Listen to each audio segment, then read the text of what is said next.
Hello ఏమొచ్చింది దీక్ష? Welcome to తిక్షు courier వచ్చిందా? ఈరోజు మార్నింగ్ ఒక కొరియర్ వచ్చిందండి. మంచం మీద పెట్టు, దివాన్ మీద పెట్టు. యాక్చువల్లీ నేను పెట్టు నుంచి ఒకటి ఆర్డర్ పెట్టాను. ఓపెన్ చేద్దామా? తిక్షుకి ఫ్లాష్ కార్డ్స్ అయిపోయినాయి. ఏమొచ్చింది అందులో? ఏబిసిడి వచ్చింది, చదువుకుంటావా? అలాగే ఏబిసిడి వచ్చింది, చదువుకుంటావా అనుకున్నాను. యాక్చువల్లీ ఏదైనా చార్ట్ టైప్ చూద్దామని చెప్పి నేను చూశాను. సింగిల్ చార్ట్ అయితే కనుక నాకు దొరకలేదండి. తెలుగు అయితే అస్సలు లేదు. So all in one chart అని చెప్పి ఉన్నిందనమాట. సో చూద్దాము ఎలా ఉంటుంది అని చెప్పి ఆర్డర్ పెట్టాను. క్వాలిటీ అయితే బాగుందండి. కాస్ట్ కూడా తక్కువే, 170 రూపీస్ అలా పడింది. ఈ ఆల్ఫాబెట్స్ చార్ట్ అయితే బాగుంది.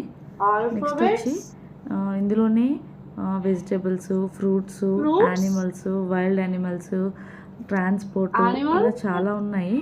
కాకపోతే ఏంటంటే ఈ ఫ్లేవర్స్ అవి కూడా ఎక్కువ అనిపించింది. అంటే ఒకటే చూసినవి దగ్గరగా ఉన్నాయి. అంటే ఒకే చాట్లో చాలా ఎక్కువ పెట్టేశారు అన్నట్టు అనిపించింది. సో ఐడెంటిఫికేషన్ కానీ ప్రొనౌన్సియేషన్ కానీ చాలా కష్టంగా ఉంది అని అనిపించింది నాకు కూడా. సో చాలా వరకు మనకు తెలియని సబ్జెక్ట్ ఉంది, దగ్గరగా ఉన్నవి. సో తిక్షు ఐడెంటిఫై చేస్తుందా లేదా, ప్లస్ కన్ఫ్యూజ్ అవుతుందేమో టచ్ చేయడంలో కూడా అని చెప్పి అనుకుంటున్నాను. ప్రొడక్ట్ అయితే బాగుందండి. బట్ నాకు తెలిసి తిక్షు ఏజ్కి ఇది అవసరం లేదేమో అనిపిస్తుంది. చూడాలి ఎంతవరకు యూజ్ అవుతుందో. బాగుంది ప్రొడక్ట్ అయితే మాత్రం.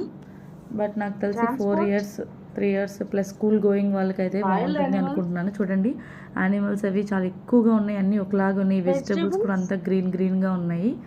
సో అందుకోసం ఆలోచిస్తున్నాను సింగిల్ దొరికితే బాగుండు.